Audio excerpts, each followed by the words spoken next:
Ugxeka isehlakalo sokudlwengulwa kwesalukazi esineminyaka engu-92 uNgqongqoshe Wezokuthuthukiswa Komphakathi KwaZulu-Natal uNkosazana Nonhlanhla Khoza. Lesi sigameko sichazwa njengesihlathululi somzimba kuthiwa senzeke eJozini. Isalukazi kuthiwa sidlwengulwe nomzukulu waso oneminyaka engu-11 ubudala. Umsolwa kuthiwa ugasele emzini wesaguga ngezithuba zakusihla waqala ukubasabisa ngaphambi kokuba badlwengule. Sidlulisa amazwi noma kudlulisa ukumangala kwethu okukhulu ngokuhlukunyezwa okubi kangaka okubhekiswe kumuntu omdala ngalolu hlobo nakumzukulu wakhe, kusho uNkosazana Khoza.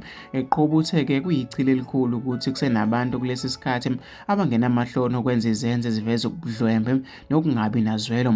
Unxusa ingalo yomthetho ukuba ibhukule yenzeke isiqinisekiso sokuthi abenzi bokubi bayatholakala ngokukhulu ukushesha.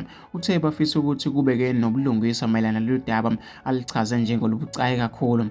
Ugcizelela ukuthi-ke ukusebenzisana phakathi kwamalungu omphakathi nezinhlangano zomphakathi kungathela izithelo ezinhle linqotshwe-ke idimoni lokudlwengulwa kwabantu abadala nezingane.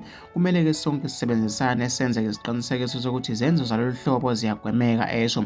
UNgqongqoshe udalula ukuthi kunezinhlelo abazihlongozayo abahlose ngazo ukulwa nenkiyankiya yokuhlukunyezwa kwezaguga nezingane. Uphonseleke izinhlaka ezahlukene ezikhona emphakathini inselelo yokuthi kube khona okwenziwayo ukuze zinciphe isigameko zalolu hlobo.